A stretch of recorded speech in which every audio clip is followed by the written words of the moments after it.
Baik, bismillahirrahmanirrahim. Assalamualaikum warahmatullahi wabarakatuh. Berjumpa kembali di acara Bincang Biologi, teman-teman belajar bersama guru kreatif.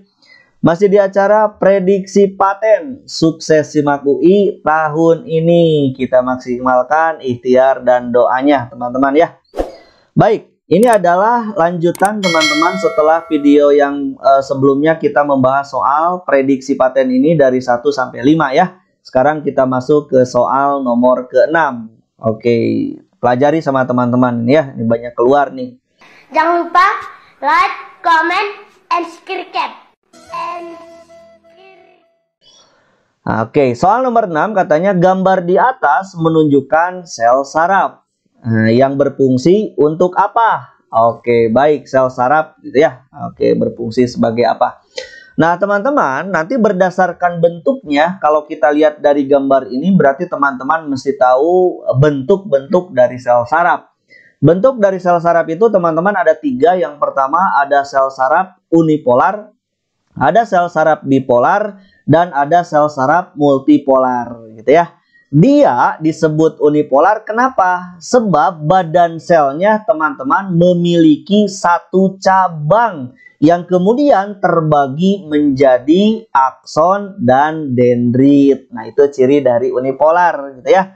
Fungsinya buat apa? Fungsinya sebagai neuron sensorik. Berarti dia sebagai reseptor terhadap rangsangan, gitu kan ya. Selain itu, dia mampu membawa impuls yang nantinya akan diedarkan ke sistem saraf pusat, gitu ya. Nah, biasanya terdapat di mana sel saraf unipolar ini? Dia terdapat melekat pada organ indera. Begitu ya. Sedangkan kalau sel saraf yang berbentuk bipolar, teman-teman, cirinya badan selnya itu dia memiliki 2 cabang, gitu ya. Nah, cabang yang satu dia membentuk dendrit, sedangkan cabang yang lainnya dia membentuk akson, gitu ya. Ini adalah bipolar. Nah, gitu. Nah, fungsinya sebagai apa? Fungsinya sebagai interneuron atau neuron penghubung. Artinya menghubungkan berbagai sel saraf yang ada di dalam tubuh kita. Itu bipolar bentuknya ya. Nah, yang ketiga ada yang berbentuk multipolar. Kalau multipolar itu dia memiliki banyak dendrit, teman-teman, cirinya itu. Jadi dendritnya banyak, aksonnya cuma 1 dan paling umum yang bisa kita temukan gitu ya. Jadi yang paling umum ditemui adalah bentuknya multipolar. Jadi sel saraf yang ada di dalam tubuh kita itu ya. Fungsinya buat apa? Sebagai neuron motorik gitu ya, yang berperan menghantarkan impuls dari sistem saraf pusat ke efektor gitu ya, ke alat indera atau kelenjar. Begitu teman-teman. Jadi gambar di atas menunjukkan sel saraf apa kalau begitu? Sudah tahu ya cirinya. Oke, nih gambarnya. Kalau dari bipolar bentuknya seperti ini, teman-teman, interneuron, neuron konektor gitu ya. Terus ada unipolar dia sensorik, bentuk gambarnya seperti ini. Terus ada multipolar ini yang banyak kita temukan. Saraf motorik, begitu ya. Jadi jawabannya yang ini itu adalah oke, betul gitu ya. Dia sebagai reseptor terhadap rangsangan. Ini dia gambarnya. Jadi kalau reseptor terhadap rangsangan berarti teman-teman gambarnya bisa perhatikan lagi yang mana? Ya, yang unipolar, begitu ya. Oke, itu dia soal nomor ke-6. Baik. Kita masuk ke soal nomor ke-7, teman-teman. Bisa diperhatikan apa katanya? Selain hormon, proses filtrasi dan reabsorpsi katanya pada ginjal dipengaruhi oleh apa lagi? Baik, kita bahas. Ini berarti ginjal ya, proses pembentukan urin ini. Nah, perlu diketahui teman-teman konsep yang pertama. Jadi ketika tekanan darah kita tinggi, maka cairan dalam tubuh kita dia otomatis dia akan tinggi juga gitu ya. Akibatnya perlu diturunkan. Nah, bagaimana perlu diturunkannya? Nanti salah satunya adalah melalui suatu proses yang disebut sebagai ekskresi. Begitu ya. Seperti itu konsep dasarnya. Nah, kalau diperhatikan sama teman-teman, ini adalah gambar yang disebut sebagai glomerulus. Oke, jadi prosesnya begini teman-teman di dalam glomerulus itu. Saat arteri memasukkan darah ke dalam glomerulus, gitu ya. Jadi yang memasukkan pembuluh darah yang memasukkan darahnya itu ke glomerulus itu adalah arteriole afferent, teman-teman, gitu ya. Arteriole afferent itu dia membawa zat-zat yang beracun yang akan dimasukkan ke dalam kapiler darah, gitu ya, di nefron. Nah, ini kapiler darahnya. Kapiler darah ini namanya adalah glomerulus. Di sini terjadi proses filtrasi, teman-teman. Artinya molekul-molekul yang kecil, ingat bahwa glomerulus itu kapiler, sifat dari kapiler itu dia memiliki pori. Nah, jadi untuk molekul-molekul kecil yang dibawa oleh darah melalui arteriole afferent, dia akan tembus, dia akan lolos ke pori-pori yang ada di dalam kapiler glomerulus. Dia keluar, gitu ya. Nah, difiltrasi prosesnya. Nomor 1, difiltrasi. Filtratnya akan masuk ke sini, ke saluran ini. Ini adalah yang disebut sebagai tubulus contortus proximal. Jika di dalam pembuluh kapiler ini dia banyak molekul-molekul yang bersifatnya besar, maka dia akan dikembalikan lagi ke dalam pembuluh darah itu sendiri. Dia akan masuk lagi, bukan masuk, dia akan diedarkan kembali ke pembuluh darah, dikeluarkannya itu melalui arteriole afferent. Kenapa tidak keluar dia? Tidak keluar dari pembuluh darahnya? Sebab molekulnya besar. Pori-pori di glomerulus kecil, akibatnya nggak bisa keluar ya. Akibat nggak bisa keluar, dia ya udah beredar lagi ke dalam tubuh, gitu ya, lewat arteriole afferent, gitu, molekul yang besarnya ini. Nah, kita ceritakan filtrasi sudah terjadi di nomor 1. Selanjutnya, filtratnya disebut sebagai urin primer. Urin primer yang ada di yang ada di tubulus contortus proximal ini selanjutnya akan mengalami tahap yang kedua, yaitu reabsorpsi. Kenapa mesti reabsorpsi? Sebab pada tubulus proximal ini banyak molekul-molekul kecil, nutrisi kecil yang masih dibutuhkan oleh tubuh kita. Salah satunya asam amino, glukosa, itu kan dibutuhkan, nggak boleh dikeluarkan lewat urin. Akibatnya direabsorpsilah oleh proses nomor 2, masuk kembali ke dalam pembuluh darah, gitu ya. Sedangkan di pembuluh darah dia bisa mengeluarkan sesuatu, yaitu sekresi. Nomor 3, mengeluarkan yang memang berlebih, gitu ya, zat-zat yang berlebih di dalam pembuluh darah itu bisa disekresikan di sini, gitu ya. Nah, selanjutnya yang tidak dibutuhkan, yang tidak diserap, dia akan menuju ke proses yang keempat, yaitu ekskresi, tentu melalui lengkung Henle, tubulus contortus distal, terus nanti ke kolektivus, selanjutnya diekskresikan, dikeluarkan bahan-bahannya. Begitu ya. Oke. Nah, konsep nomor 2, teman-teman, untuk mengurangi cairan dalam tubuh, proses filtrasi dan reabsorpsi ini, teman-teman, akan dipercepat juga agar cairan tubuh dapat diekskresikan segera, gitu ya, yang mengandung bahan-bahan berbahaya segera dikeluarkan, begitu ya. Nah, selain hormon tadi, maka proses filtrasi dan reabsorpsi pada ginjal dipengaruhi juga oleh apa? Proses filtrasinya berarti oleh tekanan darah, begitu ya. Nah, kalau tidak ada tekanan darah, maka tidak akan bisa proses filtrasi dan reabsorpsi terjadi juga, gitu ya, selain oleh hormon. Nah, itu dia teman-teman, nomor berapa ini ya? Saya lupa lagi, nomor 7 gitu kalau tidak salah. Oke, kita lihat dulu, kita klik nomor 7. Betul, ini nomor 7. Kita masuk ke soal nomor ke-8, teman-teman. Nah, di soal nomor 8 katanya, pada suatu piramida energi yang tersedia pada satu level akan semakin berkurang pada level yang lebih tinggi. Andaikan pada level bawah katanya produsen tersedia 10.000 kilokalori, maka energi yang tersedia pada level konsumen tingkat 2 berapa? Oke, memang makin berkurang ke atas itu ya. Oke, konsepnya begini teman-teman. Berbicaranya piramida energi ini teman-teman, di sana terjadi suatu perpindahan materi, gitu ya. Itu yang perlu teman-teman ketahui. Jadi di dalam piramida energi itu ada perpindahan materi atau disebut juga sebagai perpindahan energi. Dari mana? Dari satu tingkat tropik ke tingkat tropik berikutnya, gitu ya. Nah, dan mereka selalu berkurang, gitu ya. Pengurangannya atau hilangnya, teman-teman, itu bisa sampai 90%.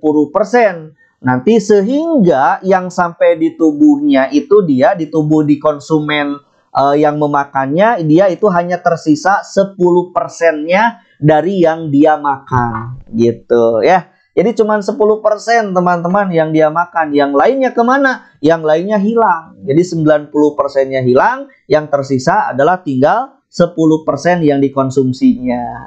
Itu luar biasa sekali.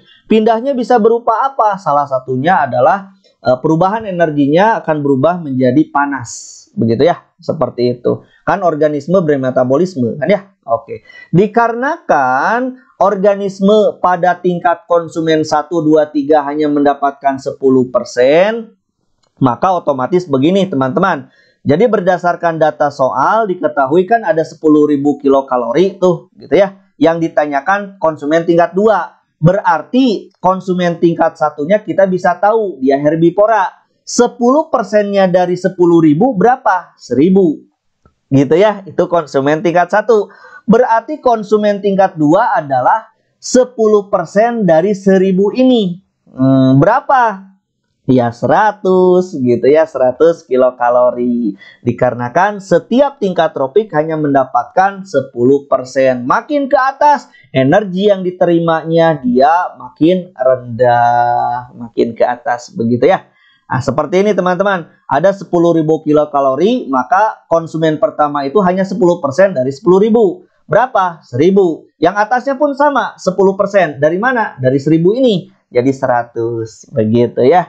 Jawabannya adalah 100 kilokalori. Ini nomor 8 ya. Oke, baik. Selanjutnya, nomor 9. Nomor 9 ini teman-teman katanya salah satu komponen dari teori adaptasi adalah habitat tracking. Yang artinya apa? Oke, ini ya di komponen teori adaptasi ya. Oke, baik.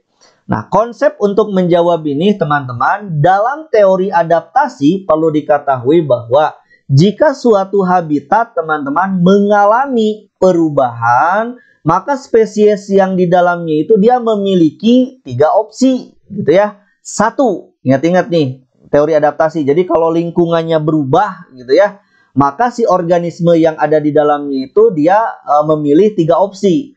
Yang pertama, dia bisa melakukan habitat tracking, dia bisa melakukan perubahan genetik. Kalau dia tidak melakukan 1 atau 2, maka organisme itu pasti punah. Nah, seperti itu ya. Jadi ada 3 kemungkinan nih ketika lingkungannya berubah.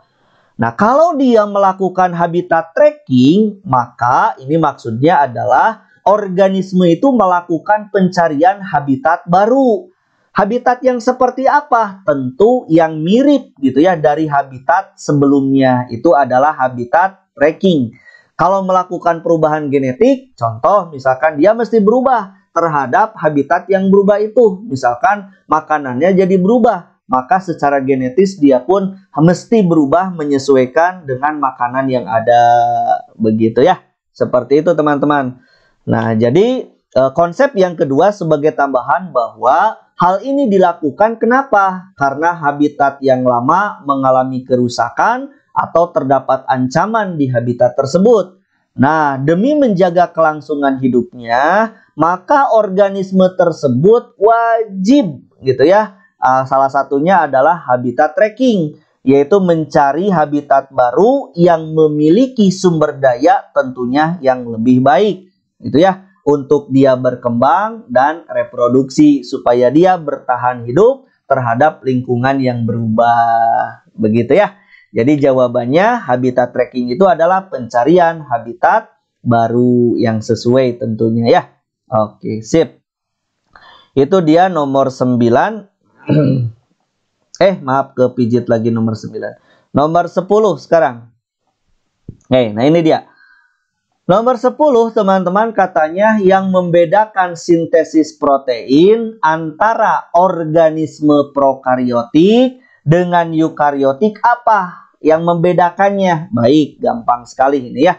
Nah teman-teman, bahwa kalian sudah tahu sel yang bersifat prokariotik itu adalah sel yang tidak memiliki membran inti. Contohnya adalah bakteri gitu ya.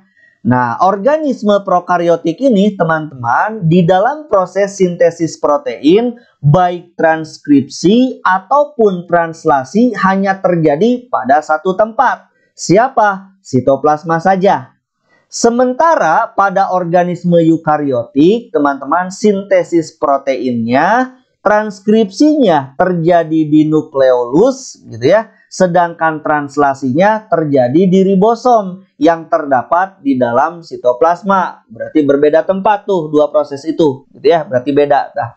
Nah, khusus untuk organisme prokariotik ini teman-teman, dia tidak memiliki retikulum endoplasma. Sedangkan eukariotik dia punya. Nah, itu dia yang jadi beda tuh ya. Nah, selanjutnya, di dalam sintesis protein khusus pada eukariotik dan prokariotik teman-teman bisa kita bedakan. Misalkan yang pertama, pada prokariotik dia tidak terdapat inti sel gitu ya dan membran inti, betul ya. Akibatnya tadi sudah disebutkan transkripsinya dengan translasinya teman-teman di tempat yang sama. Transkripsinya di sitoplasma, translasi juga dia di sitoplasma, namun tepatnya di organel ribosom, gitu ya. Nah, pada eukariotik, dikarenakan dia memiliki membran inti, akibatnya terpisah antara transkripsi dan translasi. Transkripsi di nukleus, tepatnya di nukleolus, teman-teman, gitu ya. Nah, translasinya itu dia di ribosom, di sitoplasma. Nah, pada organisme prokariotik, teman-teman, translasi dia dapat terjadi sebelum transkripsi selesai.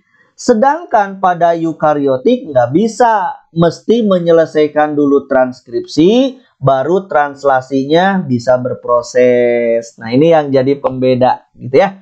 Nah, jadi apa jawabannya? Jawabannya adalah yang D. Transkripsi terjadi di sitoplasma pada organisme prokariotik. Betul. Coba yang A. Kenapa salah? Transkripsi terjadi di nukleus. Nggak ada nukleus prokariotik. Nah ya, salah. Beberapa protein langsung menuju ke retikulum endoplasma. Nggak ada. Nggak ada RE pada prokariotik. Translasi terjadi di nukleus katanya pada organisme eukariotik. Salah. Harusnya di ribosom. Translasi terjadi di nukleolus, salah, harusnya di ribosom. Jadi jawabannya adalah yang D. Itu dia soal nomor 10, teman-teman. Oke, itu saja teman-teman. Baru selesai nomor 10. Nanti kita lanjutkan di video berikutnya. Nomor 11 sampai nomor 15. Sukses simak UI tahun ini. Ini prediksi paten teman-teman. Pelajari ya. Itu saja. Saya ucapkan terima kasih. Assalamualaikum warahmatullahi wabarakatuh.